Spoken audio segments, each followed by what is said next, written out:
श्री वेंकटाचलाधीशं श्रियाध्यासित वक्षसं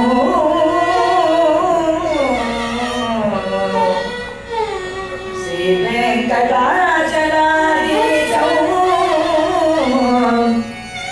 श्रीतचेतनमन्दारं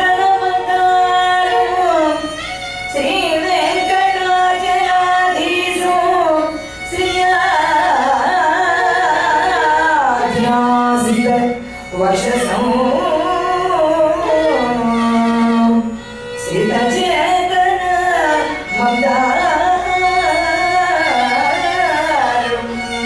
श्रीनिवासमगं भजे।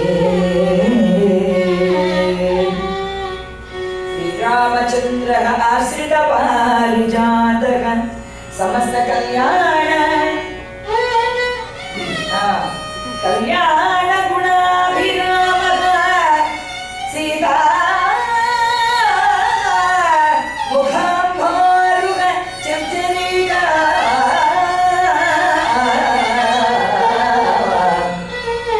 निरन्तरं मङ्गलमातनोतु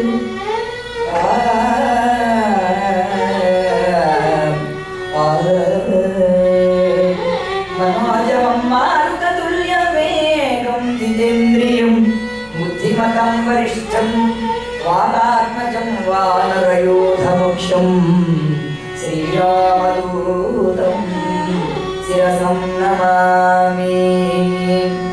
लक्ष्मीनाथसमारम्भां नादयामुनमध्यमाम् अस्मदाचार्यपर्यन्तां वन्दे गुरुपरम्परां श्री भगवद्रामानुजाय नमो नमः। जय श्रीमन्नारायण। बुद्धिर्बलं यशोधैर्यं निर्भयत्वमरोगता अजाड्यं वाग्पटुत्वं च हनुमत्स्मरणात् भवेत्।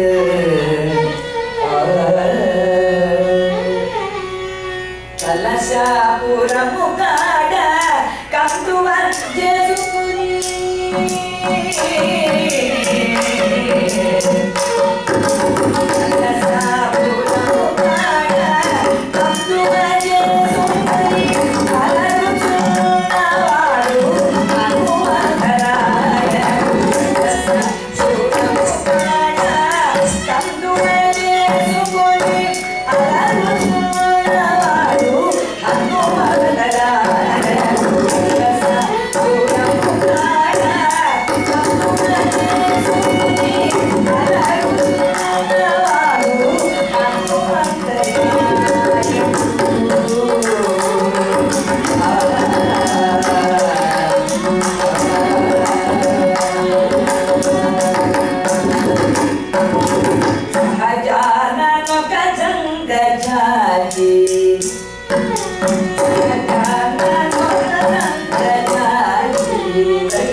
జై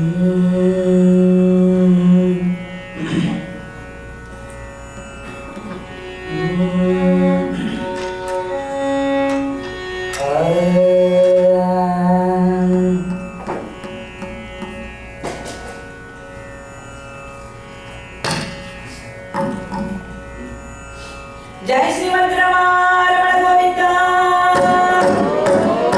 ఆంజనేయ వరద గోవింద హనుమానికి భక్త హనుమానికి సద్గురు శ్రీ చిరంజీవి స్వామి వారికి శ్రీ రామానుజాయతే నమో నమః. జై శ్రీమన్నారాయణ జై శ్రీమన్నారాయణ జై శ్రీమన్నారాయణ. పరమ భాగవతోత్తములందరికీ హృదయపూర్వకమైనటువంటి నమస్కారాలు. ఈ సభలో ఉన్నటువంటి ప్రతి ఒక్కరూ కూడా శ్రీమన్నారాయణుని దివ్యమైన పాదార విందాలకు తమ జీవితాన్ని, తమ మనస్సుని, తమ ధనాన్ని, తమ బుద్ధిని, భక్తిని అంకితం చేసినటువంటి పరమ భాగవతోత్తములు. మీ అందరికీ హృదయపూర్వకంగా శిరస్సు వంచి ప్రణామాలను సమర్పణం చేస్తూ నాకు ఎంత గొప్ప అవకాశాన్ని కలిగించారు. అష్టలక్ష్మి ఆలయంలో ఈసారి నేను 5వ సారో 6వ సారో కథాగానం చేయడం నా భాగ్యం. రవి గారు, మాకు మిమ్మల్ని చూస్తుంటే అమ్మగారు గుర్తొస్తారు. శశి గారిని చూస్తూ ఉంటే మొట్టమొదటిసారి మీరిద్దరు అన్నదమ్ములు కలిపి మొదటి ప్రోగ్రాంని ఏర్పాటు చేశారు ఒక మంచి స్కూల్లో. ఆ తర్వాత మీ ఇంట్లో హరికథాగానాన్ని బ్రతికించాలన్న ఆలోచన వాళ్ళ రక్తంలోనే ఉంది చిన్నప్పటి నుంచి. ఎన్నిసార్లు అమెరికా వచ్చాను అన్నిసార్లు నాకు అవకాశం ఇచ్చారు. 2 సార్లు అవకాశం ఇవ్వగానే ఇప్పటికే 2 సార్లు చెప్పారు కదా అని 3వ సారి మళ్ళీ చూడాలండి అనేటువంటి వాళ్ళు ఉన్నారు. కానీ ఏనాడు కూడా రవి గారు వాళ్ళందరి కుటుంబం కూడా ఏ రోజున అలా అనలేదు. అద్భుతమైనటువంటి శ్రీ అష్టలక్ష్మి ఆలయంలో నాకు ఎన్నిసార్లు వచ్చినప్పటికీ కూడా అంత భక్తి శ్రద్ధలతో కైంకర్య భావనమే నిజమైనటువంటి శ్రీ వైష్ణవాచార్య సిద్ధాంతం. వాటిల్లో ఒకటి శరణాగతి, రెండవది సేవ. ఈ రెండింటికి కూడా ప్రతిరూపాలు ఇక్కడ ఉండేటువంటి పరమ భాగవతోత్తములు. వారందరికీ కూడా అనేకమైనటువంటి నమస్కారాలను చేస్తూ నా వివరాలన్నీ చెప్పేశారు కాబట్టి ఇంకా నేను సమయాన్ని ఇంకా కాలక్షేపం చేయకుండా కాలాన్ని సద్వినియోగం చేసేటువంటి ప్రయత్నంలో అద్భుతమైనటువంటి ఆంజనేయ స్వామి వారి యొక్క రూపం, ఆ రూపాన్ని చూస్తూ ఉంటే అన్నమాచార్య వారు అద్భుతమైనటువంటి కీర్తనలు పాడారు. ఎందుకంటే అంత రూపంతో అన్నమాచార్య వారికి ఆంజనేయ స్వామి వారు సాక్షాత్కరించారు. ఎందుకు సాక్షాత్కరించారు మన కథలో చెప్పుకుందాం. ఇప్పుడు ఆలస్యం చేయకుండా హనుమంతు వైభవము, రామాయణంలో ఉన్నటువంటి హనుమంతుల వారి యొక్క చరిత్ర ఇప్పుడు కథాగానం చేసుకోబోతున్నాము మనము. అందువల్ల చిన్నారులు వైలెన్ పైన అబ్బాయి మను, మృదంగం పైన దత్త, వీళ్ళిద్దరికీ కూడా నేను ధన్యవాదాలు చెప్పకూడదు, ఆశీర్వచనాలు చెప్పాలి. ధన్యవాదాలు చెప్పాల్సింది వాళ్ళ తల్లిదండ్రులకి చెప్పాలి. ఒక ఆర్టిస్ట్ తయారయ్యాడు అంటే ఆ తల్లిదండ్రులు చాలా త్యాగం చేస్తారు. వాళ్ళ ముందు వాళ్ళ సమయాన్ని, వాళ్ళ ఆనందాన్ని, వాళ్ళకి పాపం ఏమన్నా కోరికలున్నా దాన్ని, డబ్బుని, అన్నింటినీ కూడా ఆ పిల్లల యొక్క ఆర్ట్ కోసమని, వాళ్ళ సంగీతం కోసమని తరపుస్తారు. అటువంటి గొప్ప తల్లిదండ్రులు ఉంటే ఇలాంటి వాళ్ళు తయారవుతూ ఉంటారు. అందువల్ల వాళ్ళ తల్లిదండ్రులకి ధన్యవాదాలు, వీళ్ళిద్దరికీ కూడా ఆశీర్వచనాలు. ఇక్కడ వీళ్ళందరికీ కూడా నేను పరిచయం ఉన్నాను, అందరికీ నాకు తెలుసు. వాళ్ళందరూ కూడా నాకు పరమాత్మీయులు. క్షణం కూడా ఆలస్యం చేయకుండా హనుమంతుల వారి యొక్క దివ్య చరితామృతాన్ని మీ అందరికీ కూడా వినిపించబోతున్నా. సావధాన మనస్కులై ఆలకించి హనుమంతుని యొక్క పరమదయకు మీరందరూ కూడా పాత్రలవుతారని కోరుతూ ఈనాటి కథాగణంలో పరాశర సంహిత అనేటువంటి మహా కావ్యాన్ని, గ్రంథాన్ని రచించారు, గొప్ప పురాణాన్ని. పరాశర సంహిత అనే పేరు కలిగినటువంటి పురాణాన్ని పరాశర మహర్షుల వారు రచించడం జరిగింది. ఆ పరాశర సంహితలో ఉన్నటువంటి హనుమంతుడి యొక్క జననం, అవతారం అవన్నీ కూడా కలుపుకొని శ్రీమద్ రామాయణంలో ఉన్నటువంటి హనుమంతుడి యొక్క శక్తి, యుక్తి, హనుమంతుడి యొక్క రామభక్తి, శక్తి, యుక్తి, ఈ 3 కలిపితేనే హనుమంతుడి యొక్క వైభవం మనకు. అందువల్ల ఏమాత్రం ఆలస్యం చేయకుండా హనుమంతుడి యొక్క వైభవ చరిత్రను మనం కథాగానం చేసుకుందామని నేను మనవి చేస్తూ ఈ కార్యవర్గంలో ఉన్నటువంటి అందరికీ కూడా మరొక్క మారు ధన్యవాదాలతో ఆంజనేయ వరద గోవింద గోవింద పవనసుత హనుమానికి, రామభక్త హనుమానికి, శ్రీరామారమణ గోవింద.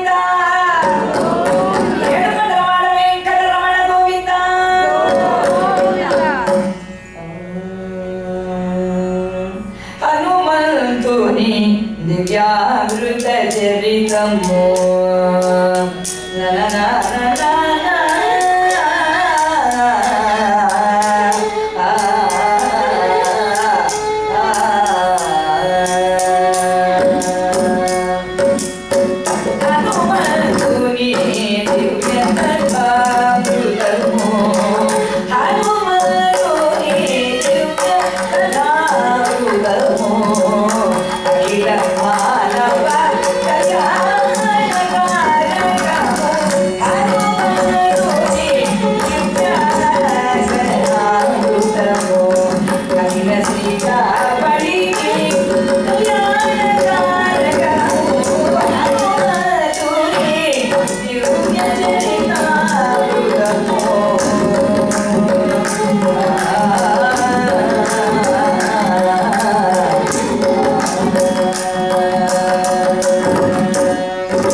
నిరంతర పరమేశ్వర భక్తురాలైనటువంటి ఆమె నీకు కుమార్తెగా జన్మిస్తుంది.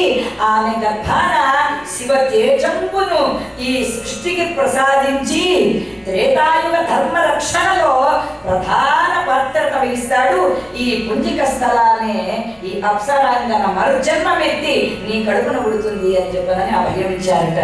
ఎవరు భయం ఇచ్చారు? బ్రహ్మగారు భయం ఇచ్చారు. జై శ్రీమద్రమణ గోవింద. దశరథుల వారు శ్రీమద్ రామాయణంలో త్రేతాయుగంలో పుత్రకామేష్టి యజ్ఞాన్ని చేస్తున్నారు. ఆయన పుత్రకామేష్టి యజ్ఞం చేస్తూ ఉన్నప్పుడు దానికి అంతటికీ కూడా రుద్విజుడు ఎవరు అంటే ఋష్యశృంగుల వారు. ఆ ఋష్యశృంగుల వారి యొక్క ఆధ్వర్యంలో ముందు అశ్వమేధ యాగం పూర్తయింది. తర్వాత పుత్రకామేష్టి ప్రారంభమైంది. ఆ పుత్రకామేష్టిలో సకల దేవతలందరూ కూడా వచ్చి అక్కడ కూర్చుని ఉన్నట్లు ఎంతమంది దేవతలు అనేది పిలిచారు వాళ్ళందరూ కూడా అక్కడ సాక్షాత్కరించారట. వాల్మీకి మహర్షి చెప్పినటువంటి రామాయణంలో ఉన్నటువంటిది మాత్రమే చెప్తున్నారు. అక్కడ సకల దేవతలందరూ ఎప్పుడైతే అక్కడికి రావించబడ్డారో వాళ్ళందరూ అక్కడ ఆశీనులై ఉన్నారో బ్రహ్మగారితో సహా. అప్పుడు శ్రీ మహావిష్ణువుల వారు గరుడ వాహనారూఢుడై స్వామివారు గగన సీమలోనికి వచ్చేస్తున్నారట. ఆ గగన సీమలో నుండి ఆ యజ్ఞానికి వస్తున్నట్టు ఆయన. ఇంకా యజ్ఞం పూర్తవుతోంది. యజ్ఞ ఫలాన్ని ఇచ్చేటువంటి సమయం అయింది.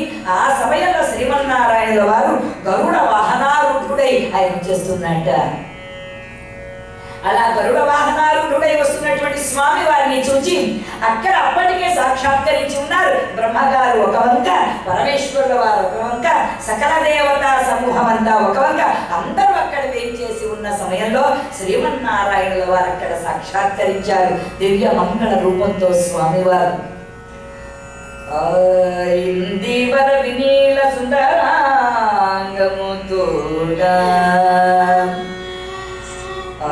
తరుణాబ్జ భద్ర నేత్రములతోడ సకల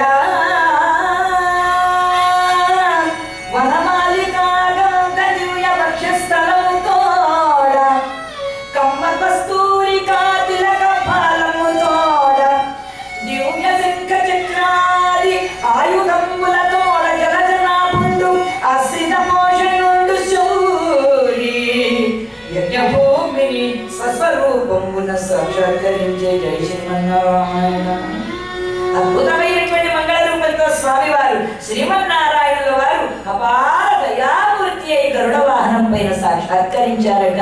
లక్ష్మీ రమణ గోవింద, రమణ గోవింద. అలా స్వామి వారు సాక్షాత్కరించగానే బ్రహ్మాది దేవతలందరూ కూడా ప్రార్థించారట. ఆయన ఒక వంటి యజ్ఞం చేస్తున్నాడు. రావణ కుంభకాల కర్ణాదులను చంపేటువంటి వాడు మహానుభావుడై ఉండాలి. ప్రభో నారాయణ, మీరు తప్ప ఇంకా ఈ త్రేతాయుగంలో రక్షించగలిగేటువంటి వారు లేరు, మీరు అనుగ్రహించండి దశరథ మహారాజు గారిని అని అనగానే అప్పుడు అన్నారట, అప్పుడు శ్రీమన్నారాయణ వారు వాళ్ళందరినీ కూడా అనుగ్రహించి, మీరు విచారించకండి, దశరథుడికి ఇప్పుడు దేవతలు ఇవ్వబోయేటువంటి అగ్ని ప్రజాపతి ద్వారా రాబోయేటువంటి ప్రసాదంలో మొత్తం విష్ణు స్వరూపమే. అందులో ఉండే ప్రసాదం అంతా ఎవరు? విష్ణు స్వరూపమే. అందువల్ల అయ్యవారు మనకి ఏదైనా ప్రసాదం ఇచ్చారు అంటే సాక్షాత్తు విష్ణు ప్రసాదమే. అందువల్ల ఆ విష్ణు ప్రసాదంలో గత జన్మలో అతిథి అయినటువంటి కౌసల్యాదేవి యొక్క గర్భంలో నేను అవతరించాలి, ముందు ఈ ప్రసాదంలో సగ భాగం అంతా పరిపూర్ణమైనటువంటి నా కటాక్షంతో కౌసల్యాదేవికి చేరుతుంది, కొంత భాగం సుమిత్రకు, కొంత భాగం కైకేయికి చెందుతుంది అని అక్కడే శ్రీమన్నారాయణ వారు నిర్ణయం చేశారు. అప్పటికి అలా నిర్ణయం చేయగానే అక్కడ ఉన్నటువంటి బ్రహ్మగారు అన్నట్ట, అయితే నేను కూడా ఇందులో పాలు పంచుకోవాలి కదా, నేను కూడా అవతరించవలసి ఉన్నది అన్నట్ట బ్రహ్మగారు. పరమేశ్వరుడు అన్నట్ట, ఆ నారాయణుని విడిచి నేను ఉండలేను ఒక క్షణం కూడా. ఈ కేశవుడు ఎక్కడ ఉంటాడో శివుడు అక్కడే ఉంటాడు. ఈ శివుడు ఎక్కడైతే ఉంటాడో ఆ శివుని ఎదుట కేశవుడు సాక్షాత్కరించి ఉంటాడు. తవయో రవేద, నేను ఆ స్వామి ఎక్కడైతే ఉంటున్నారో ఆ స్వామి యొక్క సేవ చేయడానికి ఏ చేతులతో అయితే రావణాసుడికి వరమిచ్చానో వాడి వినాశనం కోసమై అవతరించబోతున్నటువంటి శ్రీమన్నారాయణుడికి నేను దాసుడనై, శ్రీమన్నారాయణునికి భక్తుడనై నేను అవతరించబోతున్నానని అభయమిచ్చారండి పరమేశ్వరుడు వారు. జై శ్రీమద్ రమణ గోవింద. ఎప్పుడైతే అభయం ఇచ్చారో అంత రామచంద్రమూర్తిగా, ఆ పైన లక్ష్మణ భరత శత్రుఘ్నులుగా ఆ దశరథ మహారాజు గారి యొక్క పుత్రకామిష్టి యజ్ఞం ముగిసిన తరువాత అవతరించడం జరిగింది. అలా జరిగిన తరువాత కథ అంతా కూడా మనకు తెలుసు. ఇంకా ఒక్కొక్క దేవతలందరూ కూడా వారికి తగినటువంటి రూపాలలో ఇక్కడ అవతరించాలి ఈ భూమి పైన. ఆ మహానుభావుడు నారాయణుడే రావణ కుంభకర్ణాదులను చంపడానికి అవతరించాడు ఆయన. కాబట్టి ఆ స్వామి వారి యొక్క కార్యంలో మనం కూడా పాల్పంచుకోవాలి, మనం కూడా దివ్య రూపాలను ధరించాలి అని ఒకరు నీలుడుగా, ఒకరు నలునిగా, మరి ఒకరు ఆంజనేయ స్వామి వారిగా, ఇంకొకరు సుషేణునిగా, వాయువు యొక్క అంశతో, అగ్ని యొక్క అంశతో, సూర్యుని యొక్క అంశతో సుగ్రీవుల వారు, ఇలా అనేక మంది దివ్యమైనటువంటి దేవతలందరూ కూడా వాళ్ళ యొక్క అంశాలతో మహావానర వీరులందరినీ కూడా ఈ భూమి పైన అవతరించేటట్లుగా చేయడం జరిగింది. ఆంజనేయ గోవింద గోవింద. పరమేశ్వరుడు అవతరించాల్సినటువంటి సమయం వచ్చింది. గత జన్మలలో కుంజకస్థల అనే పేరు కలిగినటువంటి అప్సరస కుంజరుడు అనేటువంటి మహానుభావుడు తపస్సు చేయగా ఆయనకు బ్రహ్మగారిచ్చినటువంటి వరం ఫలితంగా ఈమె అంజని అనేటువంటి పేరుతో ఈ భూలోకంలో అవతరించడం జరిగింది. ఆమె ఉన్నటువంటి కొండయే ఇప్పుడు 7 కొండలలో వెంకటాచలం కొండలలో ఉన్న ఒక కొండ అంజనాద్రి అనేటువంటి పేరుతో సుప్రసిద్ధమైంది. అంజనీదేవి గారు ఆ కొండ మీదనే తపస్సు చేసింది. ఆ కొండ మీదనే ఈశ్వరానుగ్రహాన్ని ఆ తల్లి గారు పొందడం జరిగింది. ఆమె అంజనీదేవిగా జన్మించింది. పురాణంలో ఇంకా ఏవేవో కథలు ఉన్నాయి, కానీ మనకు రామాయణంలో చెప్పినట్లుగా కానీ, పరాశర సంహితలో పరాశరుల వారు చెప్పినట్లుగా కానీ ప్రమాణం ఏమిటి అంటే ఆమె కుంజరుడు అనే పేరు కలిగినటువంటి వానర రాజు గారికి కుమార్తె పుట్టింది. ఆమె అంజనీదేవి అనేటువంటి పేరుతో. అలా ఉన్నటువంటి అంజనీదేవికి మహామహుడైనటువంటి మహాపురుషుడైనటువంటి కేసరి అనే పేరు కలిగినటువంటి వానర రాజు నుంచి వివాహం చేశారు. ఆయన గొప్ప పరాక్రమోపేతుడు ఆయన కేసరి. ఆయన మునీశ్వరులను సకల దేవతలను రక్షించడం కోసమని ప్రశాంతంగా ఉండేటువంటి ఒక అరణ్యంలో విజృంభించిన 2 సింహాలను చంపేశాడు ఆయన. అందువల్ల ఆయనకు కేసరి అనేటువంటి పేరు బిరుదు సార్థకమైందిట. మనందరికీ కూడా కేసరిగానే పరిచయం ఆయన. ఆయనకు ఈ అమ్మాయిని ఇచ్చి వివాహం చేశారు అంజనీదేవిని. చాలా కాలం వరకు వాళ్ళకు సంతానం కలగలేదు. అప్పుడు మహర్షుల యొక్క ఆదేశం మీద ఆయన హిమాలయ పర్వతాల్లో తపస్సు చేస్తున్నాడు. ఎవరు? కేసరి. ఈ అమ్మాయి అంజనాద్రి పైన ఈశ్వరుడు గురించి తపస్సు చేయాలని చేరింది. అక్కడ ఈయన అప్పచెప్పాడు అనమాట అగస్త్యుల వారి యొక్క ఆశ్రమంలో. అలా కేసరి అప్పచెప్పగానే ఆ విడిచి వెళ్ళిన తర్వాత ఆ అమ్మాయిని ఆశీర్వదించి అగస్త్యుల వారు అన్నట్ట, నీకు ఈశ్వర కటాక్షం కావాలి అంటే నువ్వు అనశన బ్రతురాలివి కావాలి. అంటే ఆహారం లేకుండా, నీరు లేకుండా, కేవలం వాయు భక్షణం చేస్తూ మాత్రమే నీవు ఉపవాస దీక్షతో ఈశ్వరారాధన చేయాలి అన్నారు స్వామి. అప్పుడు నిరాహారంగా నా ఇల్లాలు ఉండగలదా అయినా అన్నటువంటి సందేహం వచ్చింది. అప్పుడు ఆయన అన్నారట, ఈశ్వరుడు యొక్క సంకల్పం ఎలా ఉంటే అలా జరుగుతుంది. ప్రతిరోజు మధ్యాహ్న వేళ నీ దోయిలిని చాపు, వాయుదేవుడిని నియోగిస్తున్నాము, నీకు ఏ ఫలాన్నో ఏదైనా నీకు కావలసినటువంటి ఆహారాన్ని అయాచితంగా కోరకుండా వచ్చిన ఆహారాన్ని తింటే ఉపవాసం చేసినట్టు. మనం కావాలని వెళ్ళి వండి